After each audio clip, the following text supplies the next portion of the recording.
Salut Jules, merci de nous rejoindre pour cette interview visio déconfinée désormais. Alors, première question, comment te sens-tu justement après cette longue période de confinement et surtout maintenant que la vie reprend son cours? Bonjour Anne, je me sens un peu mieux, un peu plus libre. L'idée de pouvoir faire ce qu'on veut quand on veut, c'est quand même pas mal. Et puis en plus, je viens de reprendre la natation. J'ai fait ma première séance hier, voilà, les choses rentrent dans l'ordre et ça fait plaisir. Ça soulage au-delà de l'aspect peut-être un petit peu angoissant qu'on a eu pendant le confinement et puis aussi de la peur face à la crise sanitaire. Ça soulage justement de voir que maintenant, si vous êtes autorisé justement à vous entraîner à peu près normalement, ça veut dire que on est dans l'après vraiment et on peut avancer aussi.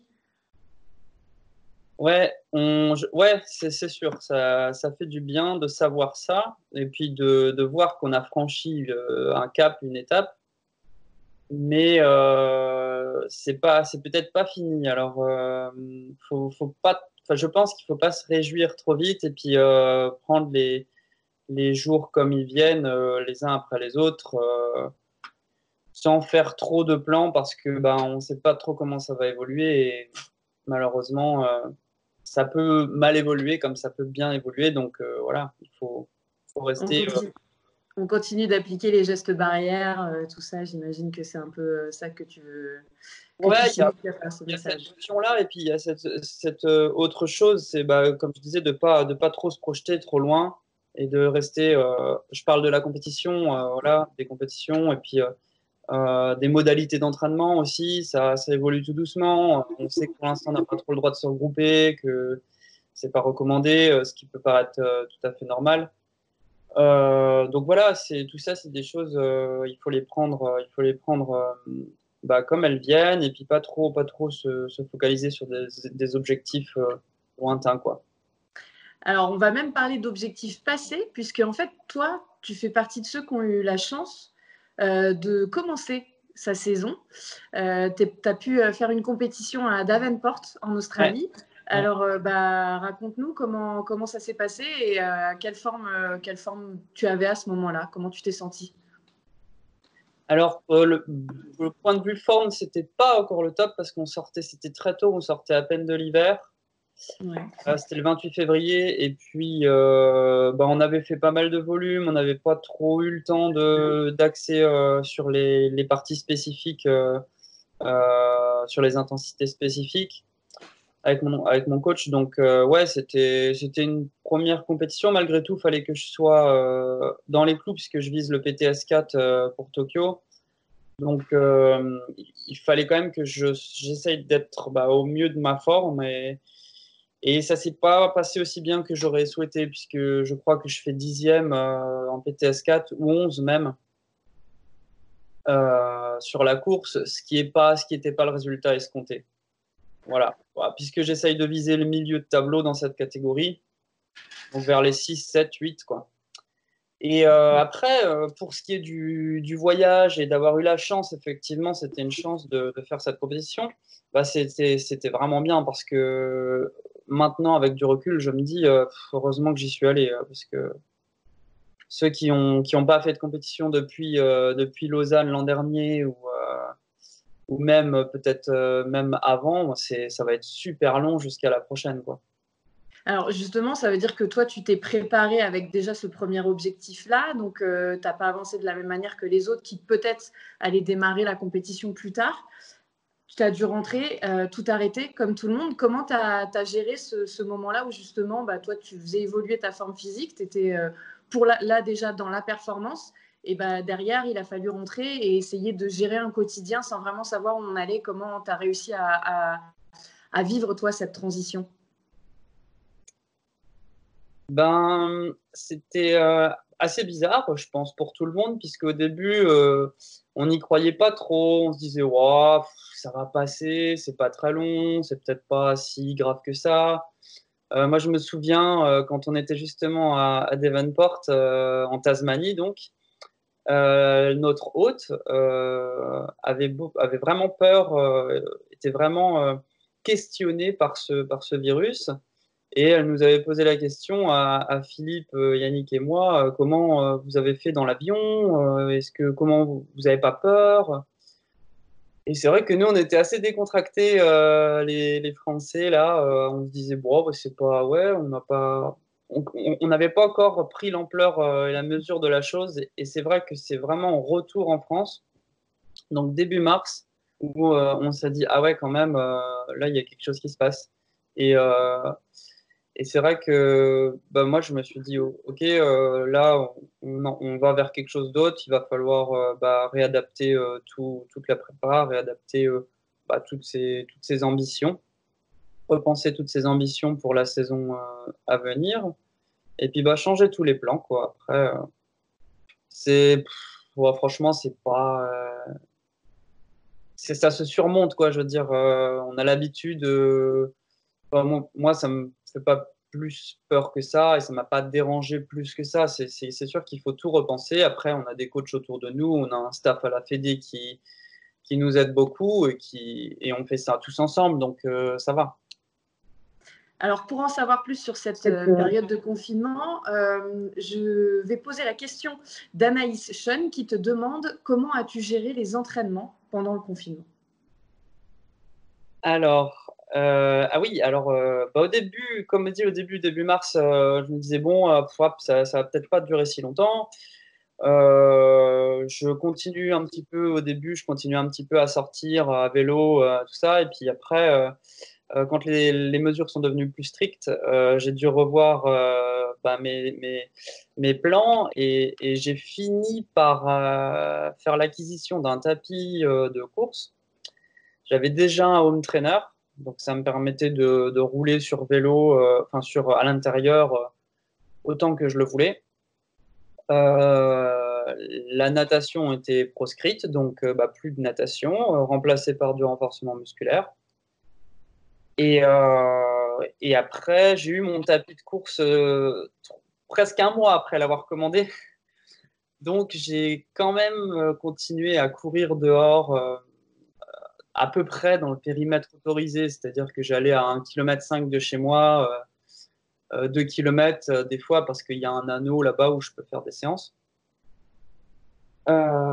Et puis quand j'ai eu mon tapis de course, et ben là j'en ai vraiment fait l'usage et puis j'ai maximisé bah, les séances sur le tapis, quoi, voilà. Et puis le home trainer toujours qui est très très efficace. D'ailleurs j'ai progressé à vélo et à pied pendant le confinement. Donc c'est pour dire que en fait ça marche. Donc aujourd'hui, physiquement, tu te sens plutôt bien. Tu as pu mettre à l'œuvre ce que tu as fait pendant le confinement. Donc pour certains, c'était peut-être juste de garder une bonne forme physique, mais toi, finalement, tu as réussi à progresser, c'est ça, pendant le confinement, et tu as réussi derrière à pouvoir voir où tu en étais. Alors raconte comment tu te sens aujourd'hui.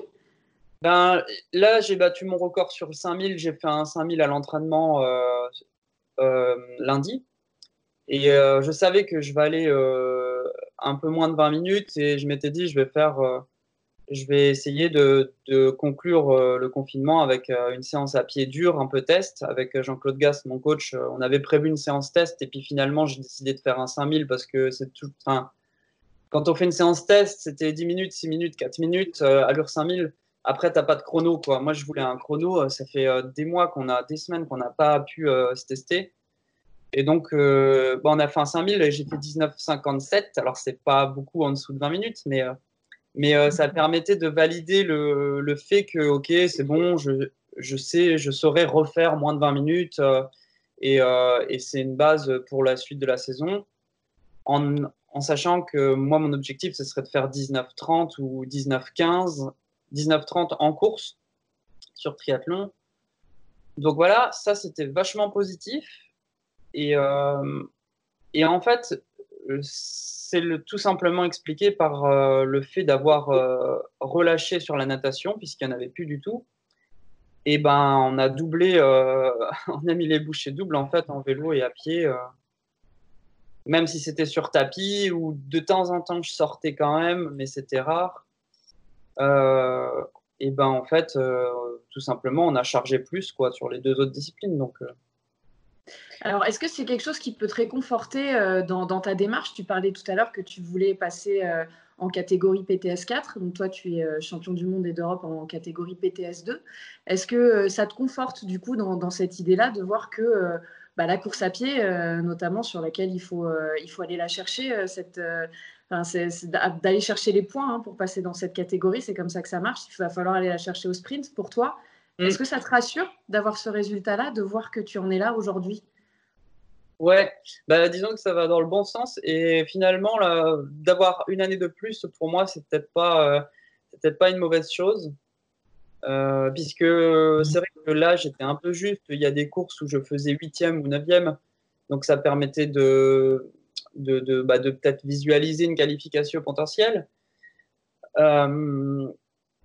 Et là, avec cette progression-là à pied, puis à vélo aussi, j'ai progressé, je pense. J'ai pas fait de séance test encore, mais chronométré, mais je pense que j'ai progressé. Après, la natation, ça va revenir. Hein, c'est pas, on a arrêté de nager moi, j'ai arrêté de nager pendant quasiment 3 mois. Donc, c'est très, très long, mais je pense que dans 2 mois, j'aurai de nouveau le niveau, dans 2-3 mois, j'aurai de nouveau le niveau que j'avais avant le confinement. Donc, ouais, tout ça, c'est positif. Après, c'est sûr que c'est pas encore assez pour dire, OK, ça va le faire, c'est sûr, quoi.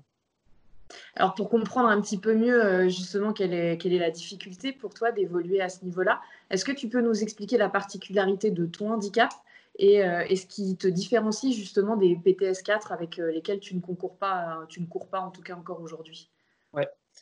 Alors, en fait, moi, je suis amputé fémoral. Ça veut dire que je suis coupé au niveau de la cuisse, du fémur, et donc j'ai l'articulation du genou en moins par rapport à la majorité, ou on va dire, non, peut-être pas la majorité, mais la plupart des concurrents en catégorie PTS 4 qui, eux, sont amputés tibiaux ou alors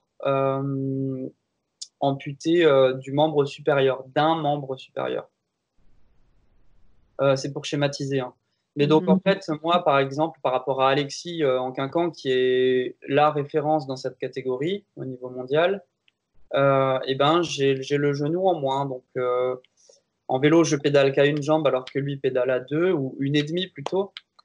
Et puis à pied, bon, il n'y a pas photo. L'articulation mécanique de ma prothèse, elle n'est pas aussi efficiente qu'un genou humain. Et surtout, elle est difficilement gérable. Donc, en plus de chercher la vitesse et à courir le plus vite possible, nous, en tant qu'amputé fémoral, on doit éviter la chute parce qu'elle est très, très vite arrivée à cause justement de cette articulation du genou mécanique qui est pas évoluée du tout, quoi, par rapport à la machine humaine. Donc voilà, ça c'est les principales différences. Et ça s'explique, ça se voit sur les chronos, quoi, tout simplement. Et surtout sur la course à pied et le sprint final, Ouais, notamment. voilà. Alors là, encore plus, sur un sprint, nous, on a une capacité, je dis nous, les amputés fémoraux, on a une capacité d'accélération qui est très, très réduite par rapport à un amputé fémoral, un amputé tibial. Et donc, une fois qu'on est lancé, ça peut aller pour maintenir une vitesse, je parle en course à pied, pour maintenir une vitesse de course, ça va. Par contre, quand il faut faire des changements de rythme, on met beaucoup plus de temps. Et bien sûr, en vitesse maximale, on est bien sûr moins bon. Donc, voilà. On va s'intéresser encore à la compétition avec une question de Jean-Florent Stumpf qui te demande quels sont tes rituels d'avant-course? Alors, ceux que tu peux avoir 2-3 jours avant la compétition, ceux que tu peux avoir le matin même et ceux que tu as juste avant le départ. Déjà, est-ce que tu as des rituels et comment tu les mets en place, voilà, à peu près sur ce timing-là? Alors, merci Jean-Florent pour la question. Ouais, j'en ai. C'est pas vraiment des rituels. Ils sont pas tous volontaires, mais je suis assez maniaque. Donc, par exemple, la veille au soir, je suis sur mon vélo pendant pas mal de minutes, voire une heure, à essayer de voir tout ce qui ne pourrait ne pas aller, parce que j'ai vraiment peur je redoute l'incident mécanique qui peut faire perdre une course.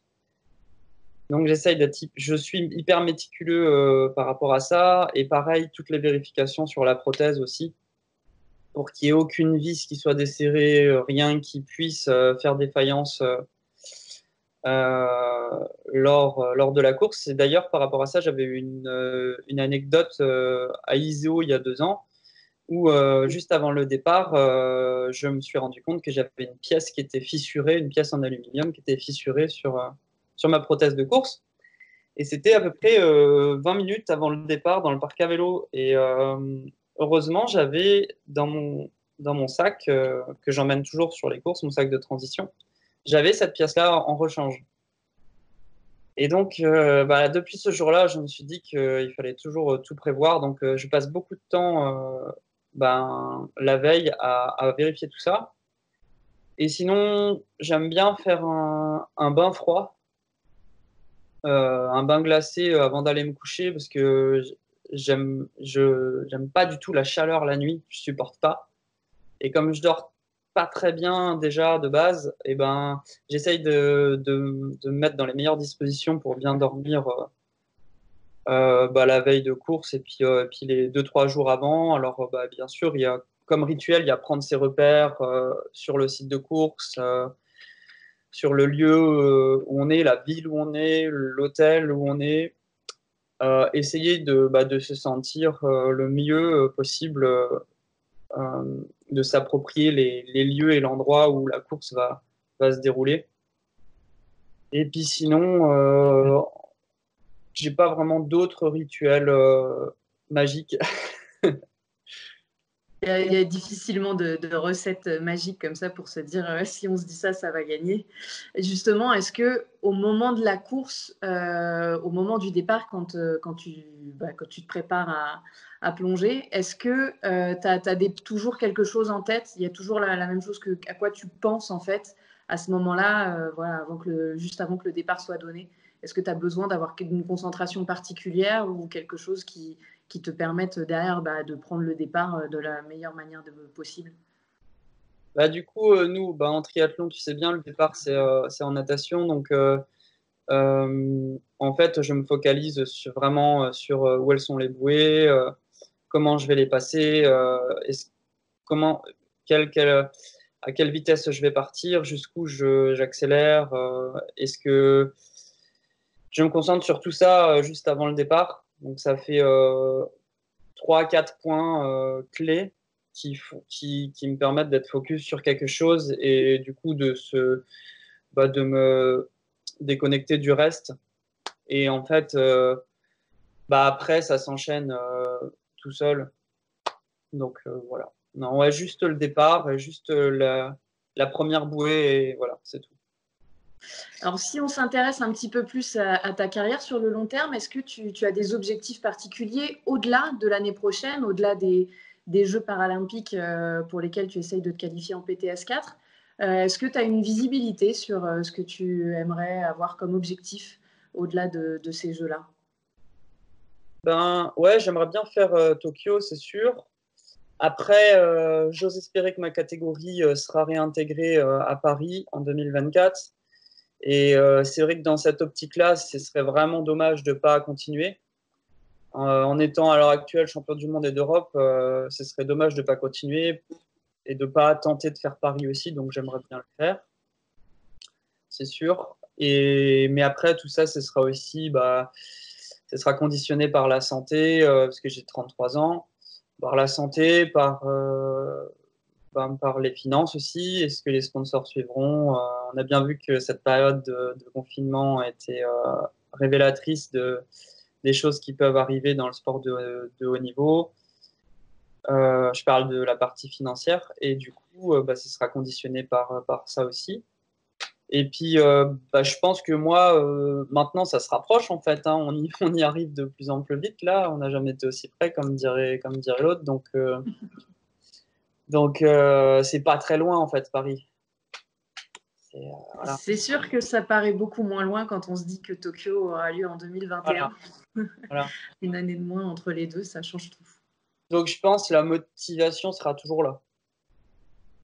Comment tu arrives à gérer ton quotidien, ta vie de famille avec ta préparation et ta carrière à côté? Parce que ça aussi, c'est pas évident à réussir au fil des ans.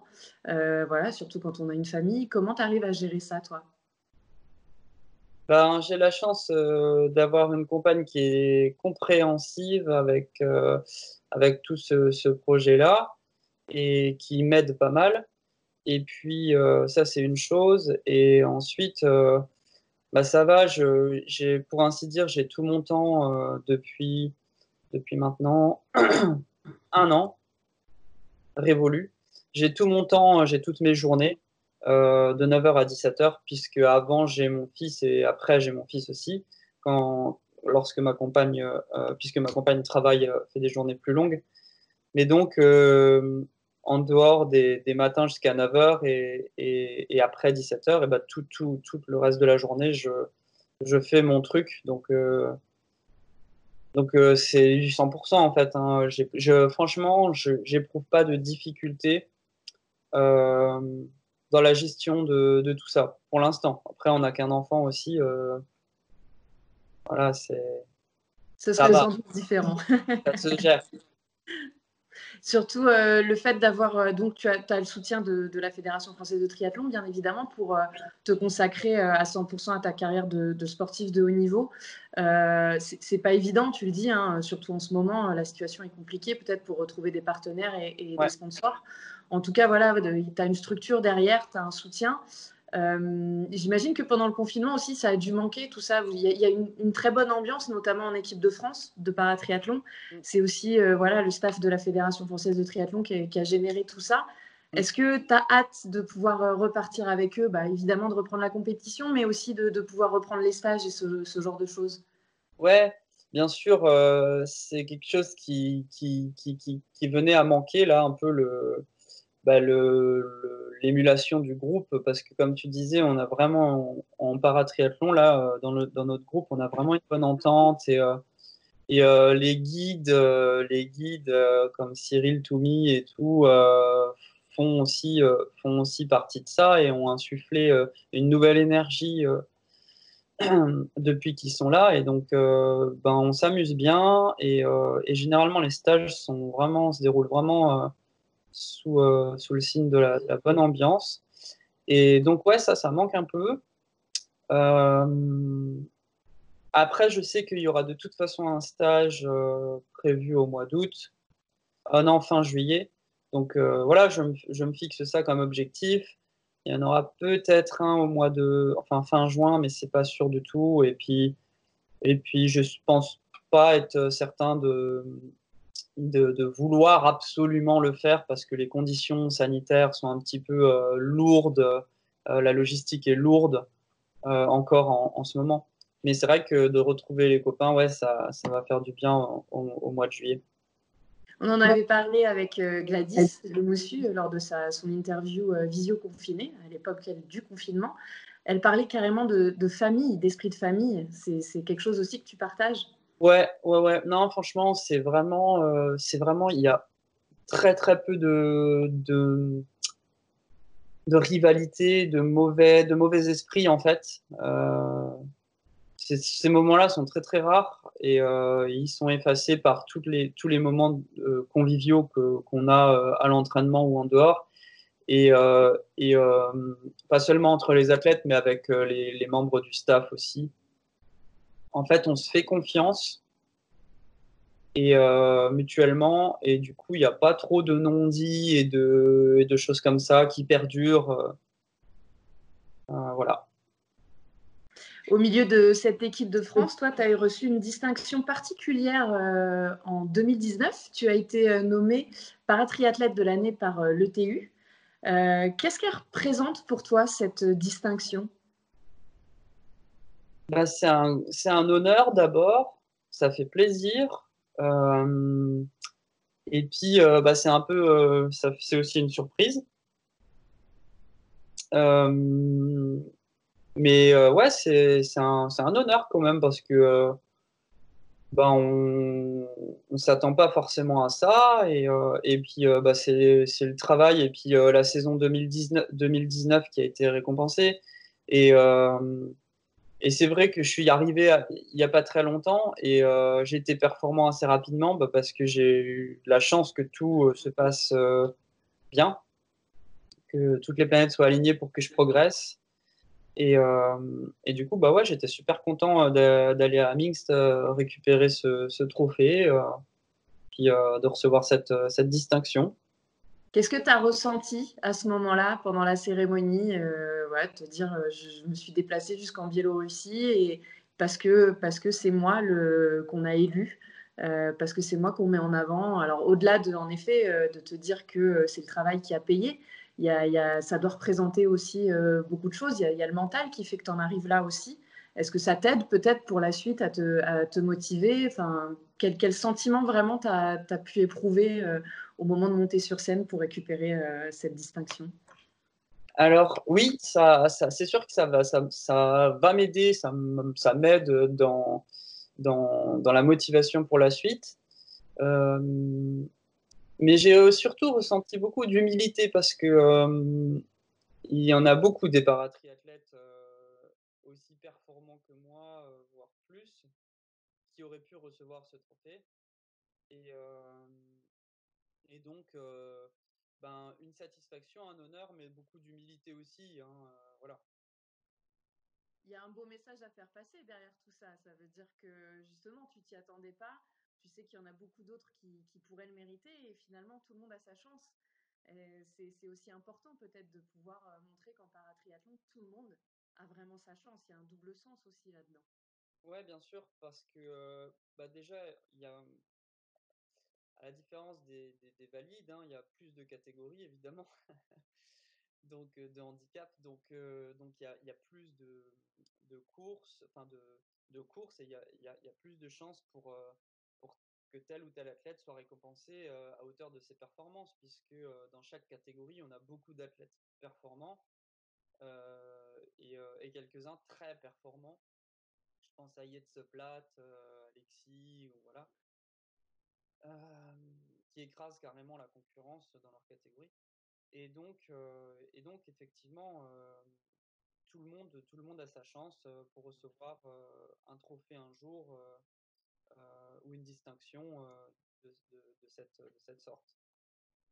Alors pour conclure cette interview visio déconfinée, bah, j'aimerais tout simplement que tu me dises qu'est-ce qu'on peut te souhaiter pour la suite.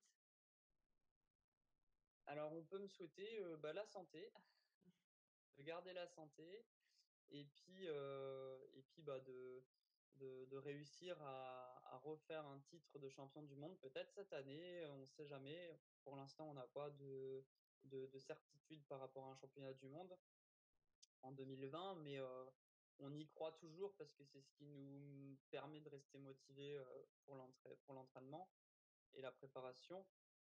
Donc de garder ce titre de champion du monde, il n'y aura certainement pas le championnat d'Europe, donc, donc voilà. Et puis ben, de réussir à se qualifier à Tokyo, ce serait chouette, et puis de durer le plus longtemps possible et d'avoir toujours envie de s'entraîner. Et puis on peut se souhaiter peut-être à tous bah, que le monde aille un peu mieux que récemment et que ça nous serve aussi peut-être de leçons et de leçons et puis d'inspiration pour changer un petit peu nos modes de fonctionnement et de vie. Mais ça, c'est un message personnel. C'est une pensée personnelle. Eh ben, que, on est ravis d'entendre. En tout cas, c'est un très beau message à faire passer. Merci beaucoup, Jules, pour ton humilité qu'on retrouve là aussi à travers ce message. Bah, écoute, on te souhaite donc une bonne continuation et puis, comme tu l'as dit, la santé et puis tout le reste avec tous ces beaux objectifs, avec tous ces rêves à aller chercher. Bon courage pour toi et puis à très bientôt, on l'espère, bah, sur les compétitions. D'ici là, bon entraînement et on l'espère, bonne reprise. Bah, merci beaucoup, Anne. Merci à tous et merci à la FF3 aussi. Merci Jules, à très bientôt. Au revoir.